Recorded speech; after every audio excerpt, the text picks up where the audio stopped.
So there's a cartoon about the Titanic.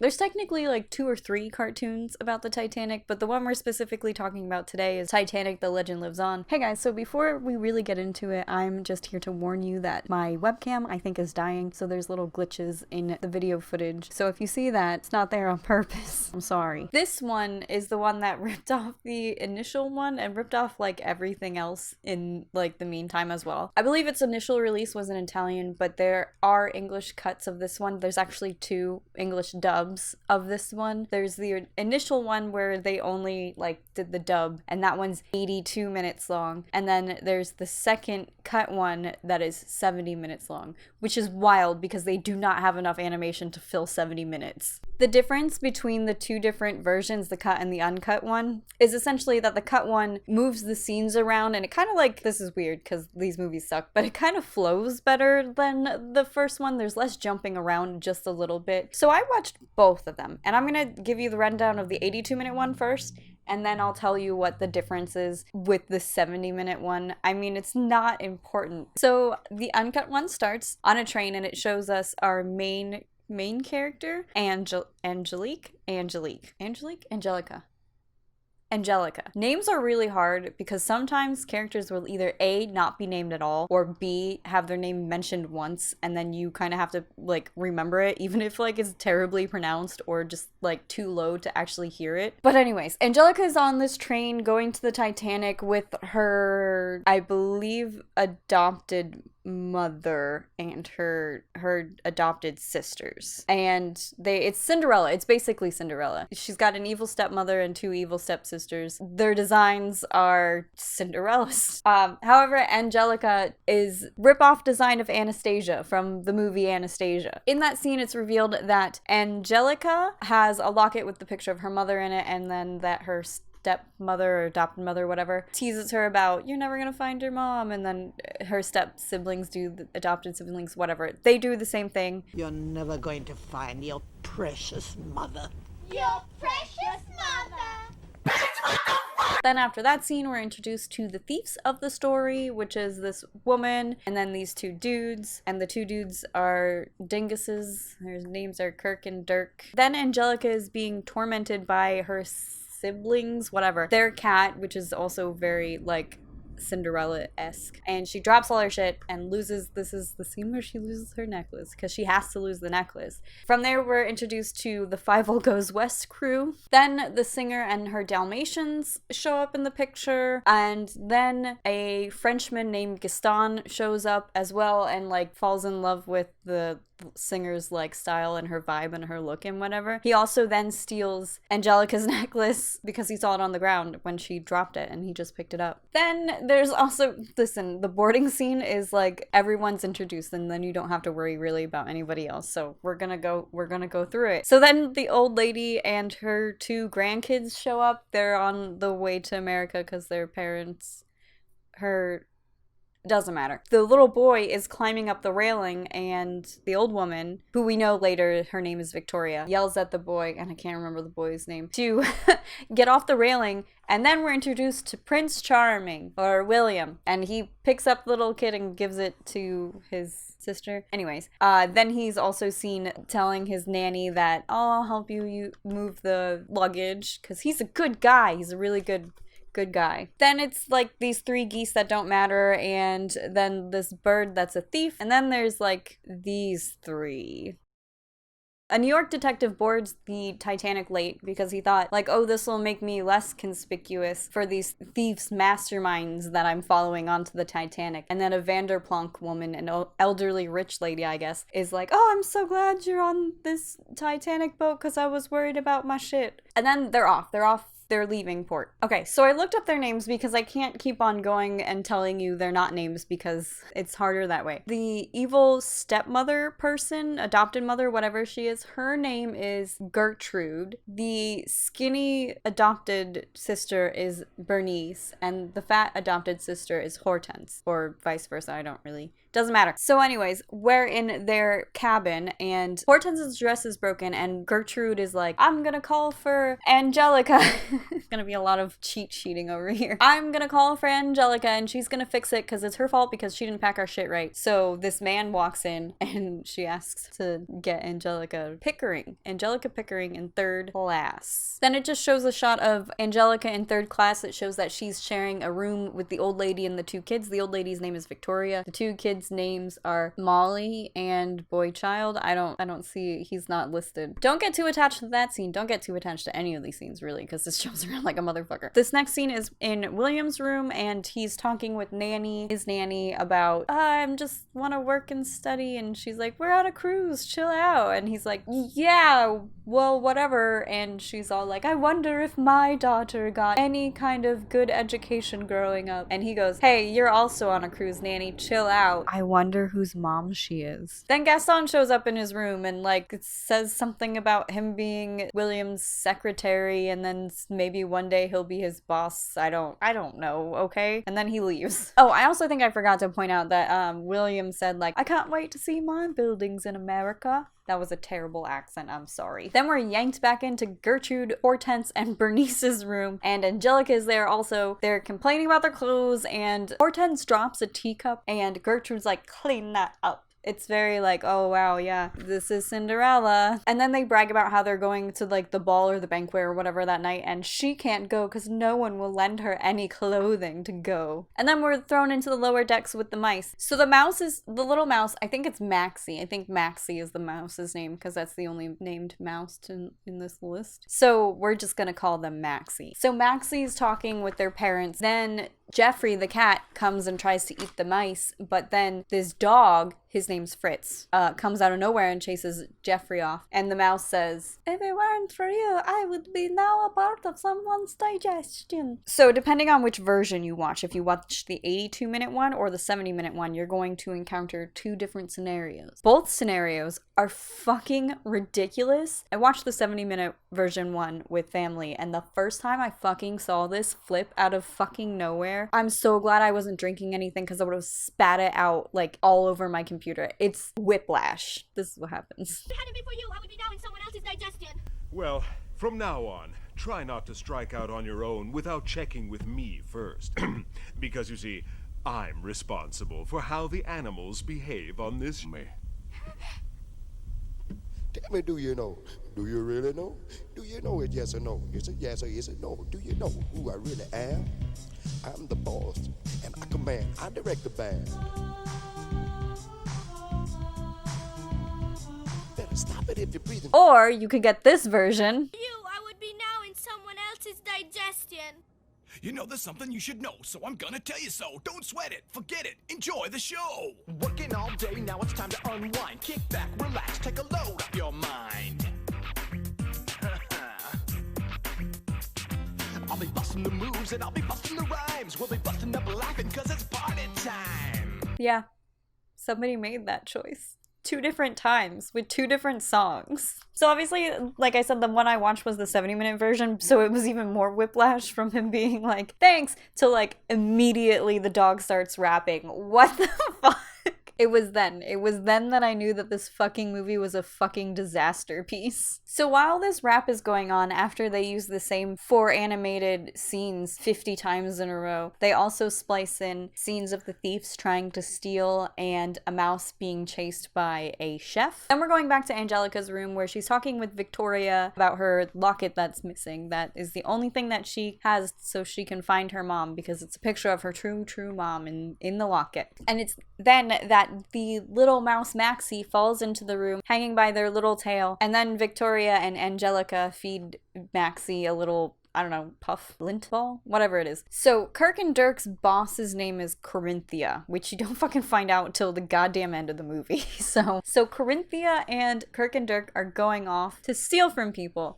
So while everybody's like up at the banquet or whatever, I'm really not quite sure if they were going to a banquet or a ball, but I know there's like both in, I think, the same night. It's very hard to like really keep track of time in this movie because it doesn't give you anything. So they're going off robbing. Corinthia is taking her own route. Kirk and Dirk are going off on their own. They see a woman leave her room and they're like, yeah, we're gonna go in that room when she's gone. And she has a dog with her, and this little dog that looks like Lady from Lady and the Tramp but has a Western masculine voice to him. So, but anyways, that Western dog's name is Flopsy, which you don't find out till the end of the movie too. But so Flopsy Dalmatians the thieves, and then we're yanked out of that scene into the scene where Gaston is gonna make a move on the singer lady. So Gaston shows up and he's trying to seduce the singer, who doesn't have a name because I can't find one, and her Dalmatians do not like him at all. In the 82-minute version, the fucking Casio goddamn audio in the background, those loops that you play when you're like a kid because you don't know how to play piano yet, but you just kind of want to touch the buttons and play wacky songs. That's the uncut version's audio track. It is amusing. It's so fucked. Like, Fritz approaches the Dalmatians to ask for their help with a party that he's throwing later. Also to look out for like Jeffrey and Tiger. They're the bad animals. There's only one Dalmatian that gets lines in this movie, and it's the man one.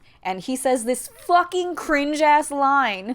She's about to present me with some airs. In the cut version, you don't have to hear that. Flopsy, the Western dog, is nearby, and he says, yeah, I'll keep an eye out, and I'll help you guys out. But also, I have to keep on top of my work because I'm a scam dog, and that is my scam artist lady, and we're trying to trap a dude into falling in love with her so she can have his money. Oh, it's also the banker from the beginning of the movie that does this not so fucking subtle ass line. You are. Let's hope it's a smooth crossing. There's a quick little thing about the Maxie being worried about Angelica. Then we're back to the thieves. They're in that woman's room trying to steal from her, and the door starts to open, and they're like, we're gonna beat her up now. So they beat up the woman that is entering the room. Turns out it was their boss, but she didn't know it was them, so it's fine, and she just angrily storms out. And then it's finally, at 25 minutes into it, finally Angelica and William meet by bumping into each other while she's holding all of her laundry. And they flirt a little bit, and then the thieves, Kirk and Dirk, are walking down the hallway and they knock William back into Angelica. It seems fate is determined to throw us together, doesn't it? A little too roughly, perhaps.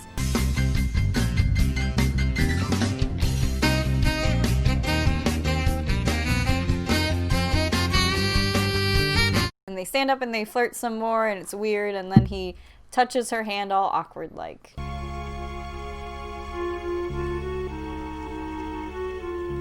But don't sit with that uncomfortability for too long because it is the time where the animals are planning their party. So it's basically just Fritz giving out like directions on what to do, and also like, hey, keep an eye out for the locket that Angelica's missing because A sweet person who's kind to animals.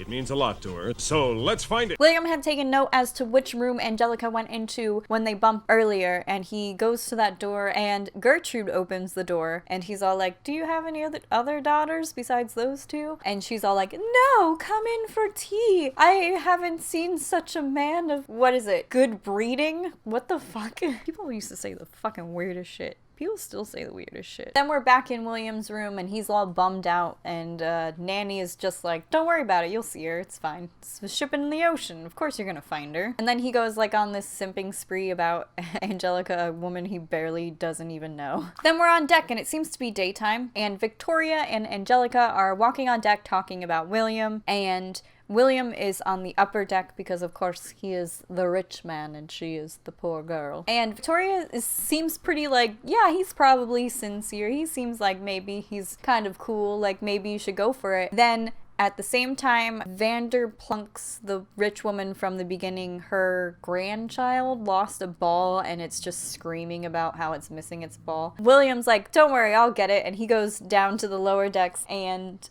retrieves the ball. And when he was walking downstairs, Gertrude screamed for Angelica to come upstairs, so she went up, serendipitied the fucking plotline. And then William sees Victoria and he's like, ma'am, where's that woman you were just talking to? And Victoria totally like cockblocks him. She's like, I don't know, sometimes she comes for walks on here around this time, maybe you should try that. Which I was like, wait, weren't you just kind of like, yeah, go for it, but now you're like actively blocking him from knowing where she's at. Like, you would have to know what he looks like. Like, she would have told you. She's not just gonna be like, I talked to a guy and he was nice, and you're gonna be like, well, just go for it. No, she's gonna be like, this is what this guy looked like. He's a rich guy, etc., etc. I don't know, it was weird. Oh yeah, when Angelica was talking with Victoria, she was like going hard in it. She was like, I always wanted a large family because I never had a family, and I always wanted to make up for that with making my own family. And it's like, slow down. Like, you don't know him. Then we're cut to a scene where the first officer is escorting the singer to like the ball banquet place or whatever, and he's like really upset that she talks with the passengers, and I don't understand this at all, and it's never brought up again or explained. And she's just like, I'm the perfect lady. And I'm like, what is he trying to say? What's happening? Why is he escorting her? Are they like a thing? What? They really do the first officer of the Titanic dirty in this movie. They make him look like such a fucking monster. Right after... Are you really glitching out? Why are you doing this? Please stop. You son of a bitch. So Gaston gives the singer lady Angelica's necklace that he stole. Then they have a drink of champagne, but she takes it like a shot, like a goddamn champion. And then she goes up and starts singing. So William finds Angelica outside and they begin to chat a little bit. It is now like sunset, and then they start dancing through the song, and it's just like the same fucking footage over and over again, essentially. Again. Like, all of the songs in these two same films just use the fucking same animation like 10 different times. The reuse of animation in these movies is like staggering. So at the end of their dance, William and Angelica finally tell like each other their names, so that's a start. So Angelica leaves to go talk to the captain to tell him that she lost her locket, because the captain would surely give a shit about that, but she only gets the first officer, and obviously he gives a shit about that. And she's all like, just tell them if they find it that my name's Angelica and then she stops before she says her last name because she's ashamed of it, because it's not really her last name, I guess. I only know this because I watched the whole movie, and you would not know that at all until you see it twice and you're like, oh, because that's her adopted last name and she hates her adopted family. Duh. Such an important scene. They don't even use it in the other one. We have this stupidly long part where it's a mouse getting into the kitchen and being chased by the chef a la The Little Mermaid, but it's just bad. It's very bad and it's so annoying, and you have to see it more than once. So the mouse like runs in and the chef is trying to kill him, and then the chef like lands on a burner and sets on fire, and then a waiter comes in and pours whiskey all over him. So the chef is killed on scene. Just kidding, he's not. Then it's like just like a little jump cut to the Dalmatians being like, oh shit, I wonder if that's the locket that everyone's looking for. Because the Dalmatians are owned by the singer woman, remember? Yeah. I remembered. But unfortunately for the mice, the information that the locket is in the singer's room, it doesn't come soon enough, because they're already in Gertrude, Bernice's, and Hortense's room looking for the locket in there. And it's not in there. Of course it's not in there. Gertrude, Hortense, and Bernice come back. Oh no, mice! Ah, screaming. And then there's a funny joke because Hortense is so fat and she jumps on a chair and it breaks.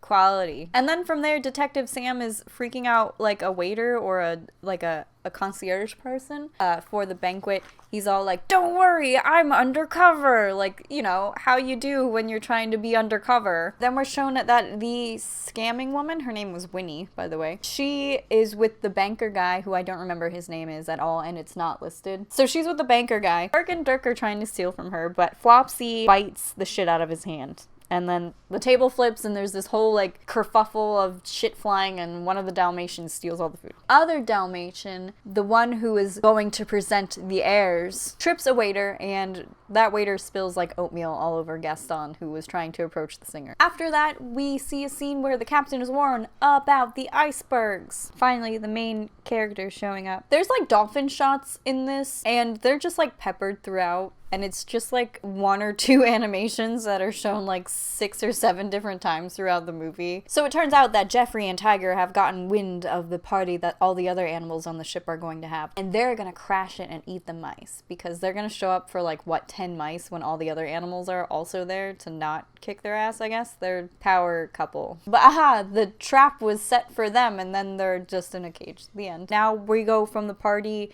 that the animals are having to the Dalmatians' room, where the mice show up, and the Dalmatian says that fucking line again.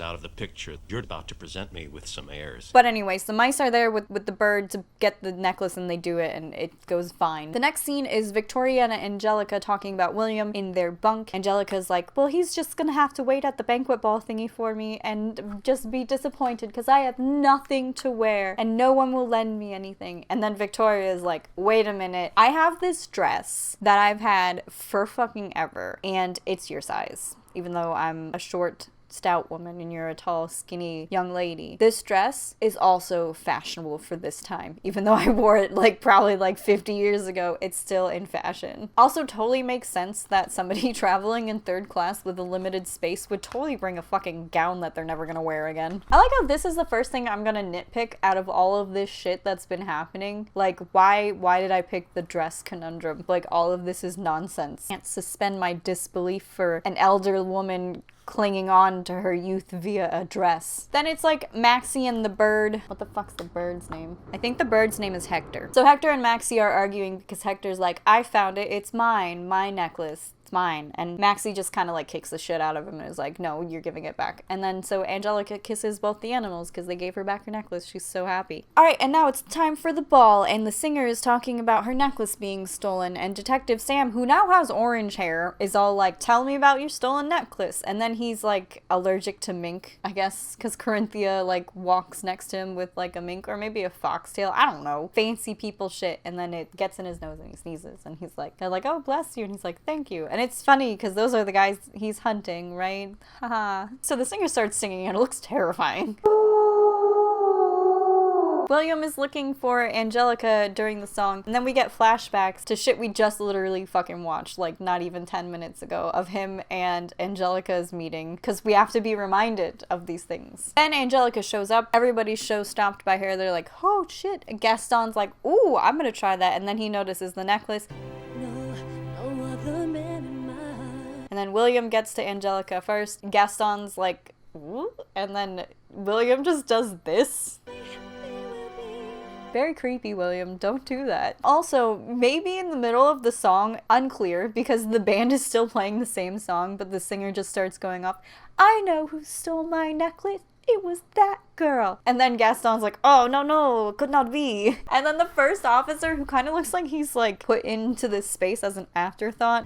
Perhaps the locket is back with its rightful owner. And then the singer slaps Gaston because she's like, you son of a bitch. So I think at this point, Angelica and William leave the ball and she's all like, you don't know me. And he's all like, nothing you could tell me would change how I feel about you. And I'm like, wow, what the fuck? And then they kiss and everybody's happy except for Gertrude, who screams, Angelica, come here at once or whatever. And William's like, no, she's mine now. He doesn't say that, but he does this. Come here at once.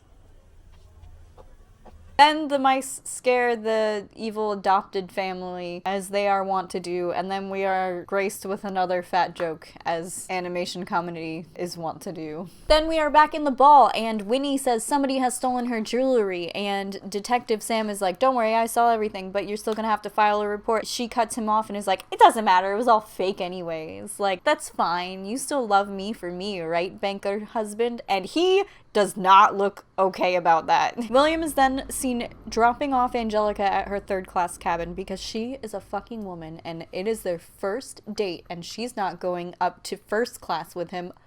Oh no, that would be scandalous. It would be scandalous. I know I sounded sarcastic there or whatever, but it kind of probably would be scandalous. Then it's the animal party time.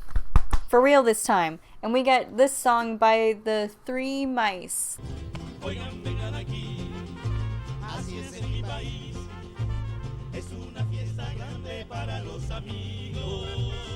But honestly, this song that they sing in this one is it's in Spanish, so that makes sense. The song they sing in the 70-minute one, holy shit.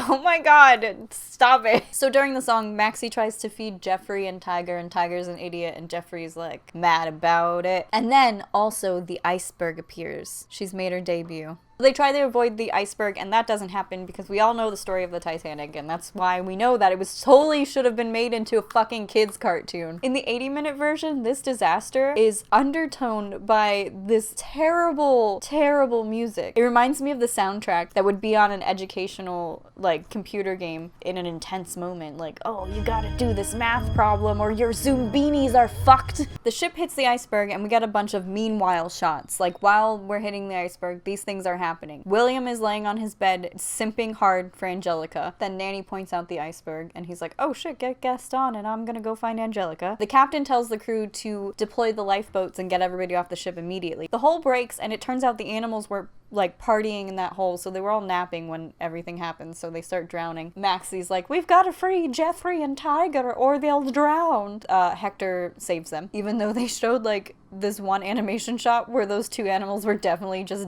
dead and drowned. They're fine. Also, the hole breaking was the same shot over and over again. It's not as egregious in the 70-minute one. In the 70-minute one, it's the same shot 4 times in a row. The next shot is William looking for Angelica. He's greeted by this man who's, I guess, an engineer, and tells him like the ship has hit an iceberg, we're going down. That's the way to your poor girlfriend's house. So also there's like this screeching sound in the audio that I thought was a part of the Casio soundtrack, but I came to realize that it was an alarm going off to warn people to get to the upper decks.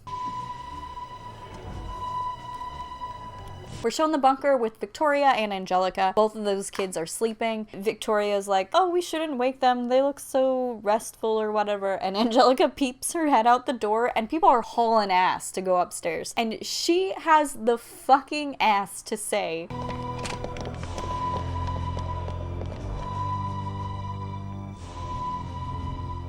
It doesn't seem serious. groups of people do not run like that on a boat if there's nothing serious going on, Angelica. Then we're back to William, and he's found out that people are being locked downstairs. The audio is reused in this shot to the point where it made me go like, oh god, they just fucking reuse everything. Like, it really just reminded me one of those words. William gets through the barricade. He finds Angelica, and then they're trying to get out, but then they find another way where they can't go because the first officer's being a piece of shit, and then he's like, no one can go through here because I said so. And then William's like, you can't do that. And he's like, okay, women and children only. And William's like, we'll meet again, Angelica, just go. So they go. They, as in Angelica and Victoria and those two kids. So the people are now getting on the lifeboats. The singer is going down with the ship. She and her band are singing. One of the lifeboats is looking for a rower. Gaston comes up and says, I can do this for you, in his French accent. That was not French, but whatever. And the guy is like, are you a sailor? And Gaston says, I'm a yachtsman.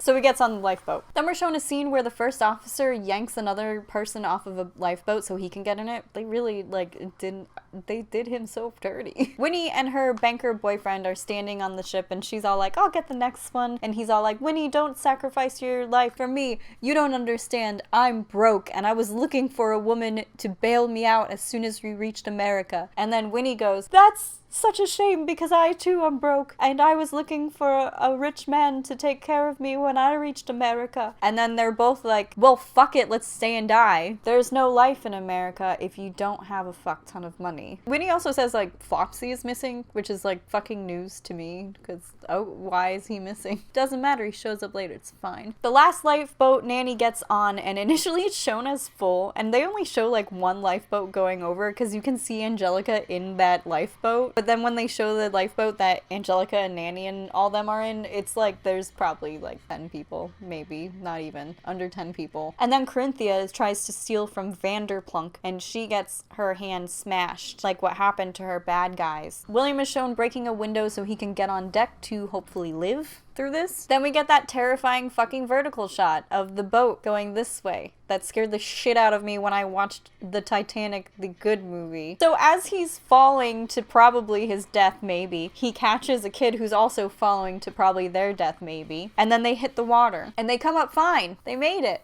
And of course he's screaming help, and a lifeboat comes and takes the kid and leaves him. They're like, no, we have to get away before the Titanic gets sucked under, and then we get sucked under with the currents. Fuck that guy. So they leave him out to sea. But in the 70-minute version, they just leave him. They don't say why they leave him. They just take the kid and fucking leave. Then we're cut to shots with the party animals. And the mouse that was in the kitchen that the chef was trying to murder sees the chef out there in a pot. And the chef's like, look, I got food. And then we get to watch the fucking kitchen scene all over again. Because we forgot who the chef was. But it's fine, the mouse saves him anyways. Then there's like a shot of like the dolphin swimming next to them that they were initially afraid of for no reason, and then they just use the same shot over and over again for, again, no reason. These dolphins mean nothing. So Angela's on the lifeboat with like Victoria and those kids, and Nanny is on the boat too. Nanny sees that Angelica has the locket, and she's like, is that your locket? And Angelica's like, yes, it's always been mine since I was a baby. And she opens it. And then Nanny reveals that she's Angelica's mom and that she and her husband had to give away Angelica. And they thought that Gertrude was a nice lady and that Gertrude said that she could come see her kid anytime she wanted to. But then Gertrude disappeared. The only thing they had was a bank account number to deposit their childcare check to. Angelica is lucky to be alive. Her ass should be dead. So basically, Gertrude was a baby farmer that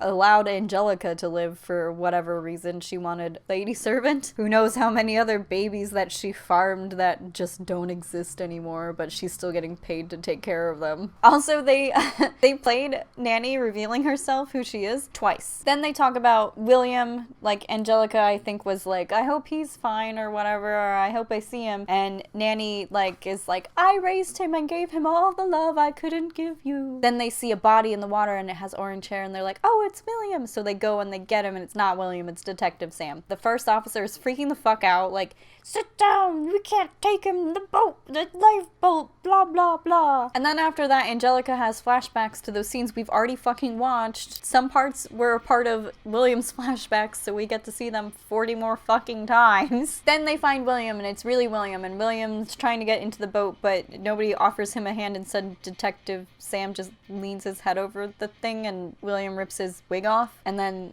they bring William on board. I don't know, it's very okay. Angelica and William kiss and you think the movie's over. But it's not! Maxie screams at us and tells us, wait, don't go, the movie's not over yet. Don't you want to know where everyone landed? No, I don't, but okay. Alright, let me tell you where everyone ended up. And this is the first time we hear Corinthia's name. Corinthia was caught by Sam, Flopsy, and Fritz. I don't know how the fuck that happened, seeing as Flopsy and Fritz were where the fuck ever, and Sam was not with them, so apparently they met up on the ship that saved them, I guess. Gaston has a new job as the babysitter for the Vanderplunk grandchildren, as you can see here. And the heiress put his garlic charms to the best use possible. Maxie just say... Put his garlic charms... Is Gaston?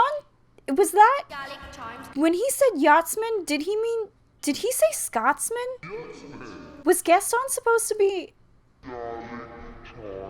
The chef now allows the mice and the bird to live in his upscale New York restaurant. Hortense and Bernice married Kirk and Dirk, and Gertrude is not happy about it. But Maxie says that they're her nieces and not her daughters, so that doesn't make sense because earlier they were her daughters. Angelica and William obviously get married and they adopted the singer's Dalmatians, and as we can see in this picture, the heirs have been presented. Then Maxie says bye for now, threatening us with a fucking sequel that we have not gotten yet.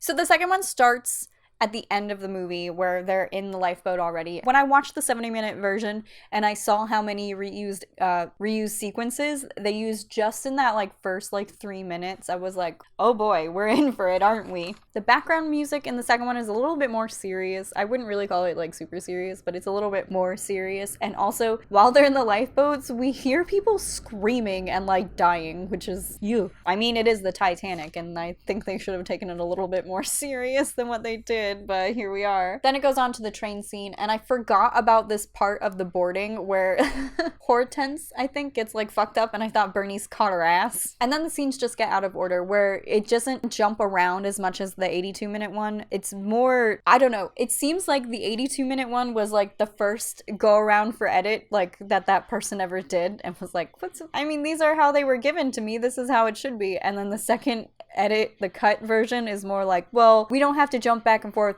6 different times, this one sequence should be together. Essentially, they knew what they were doing, I guess. That's a stretch. It's just, there's less jumping around in the 70-minute version, and there's less, well, context. We don't learn about Gertrude being like essentially a baby farmer that Angelica's parents were promised that they could see her whenever she wanted. It's just like, Nanny's like, we gave you up because we had to. Deal with it. They take out part of the first meeting between Angelica and William. They don't get knocked into each other twice. It's like they get knocked into each other one time, and then William touches her hand and she fucking leaves. Which makes it seem even more weird when later on she's gushing about him before their second meeting. It's like, what are we doing here? This doesn't make sense. Oh, and there's also, obviously, the songs are different. Like, the songs with words are different. Not better. So why make a cartoon movie about the Titanic? Like, why did we do this? For money! That's why. Like, almost all of these characters are ripped off from other characters. Angelica is clearly Anastasia. Gertrude, Hortense, and Bernice are the evil stepmother and evil stepsisters from Cinderella. The mice are from, like, both Cinderella and I honestly feel like a little bit of the Five Goes West vibe. Probably just because the accents, but whatever. Victoria is like a fairy godmother, even though she's, you know, doesn't have any kind of magical powers or whatever. But, like, the most ridiculous part, maybe not the most ridiculous part, one of the most ridiculous parts about this movie is the fact that it was a ripoff of an earlier Titanic animation film. And that one's somehow worse. Anyways, guys, I think that's it for me for this one. It's this fucking wild ride. I hate this movie, but I also love it because it's so incredibly ridiculous. Why would you do this and do it twice? Like, what the fuck? Anyways, y'all, let me know in the comments if you've seen this movie. If you have 70 or 82 minutes just to throw into the garbage to watch it, if you're going to do that, let me know. Give me your hot takes. Tell me, what do you think? Should have Gaston ended up with the singer? Like, should have Winnie and the banker gotten on some lifeboats because they can still live if they don't have any fucking money? Also, let me know in the comments what you think about those heirs that were presented. Ah!